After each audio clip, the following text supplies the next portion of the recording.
Okay, so I got a check engine light came on, and it's giving me P0125 as a code, which is the coolant temperature sensor, which is this guy right here with the two wires coming out of it. I already replaced it once 2 years ago. I'm gonna replace it one more time. I bought it at AutoZone.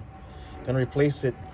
The needle dropped this to all the way to low on cold, so I'm gonna replace the sender, which is this one here. It's a one wire. But I think I'm gonna start with this one first, just for the hell of it, because I never changed it out. And this probably looks like the most difficult one too. So I'm gonna try changing this part out and that one. But first I gotta remove the intake here. So I gotta take this screw off, disconnect all this crap to make room to get in there. So let's do it.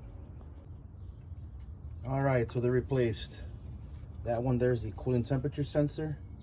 And this is called the coolant temperature sender or switch. It's only one wire, that's what controls. This one right here is what controls the needle inside your dashboard that marks cold or hot. So I replaced them both, man. Let's see what happens. Put this housing back over here and see what happens. All right, now let's check for leaks.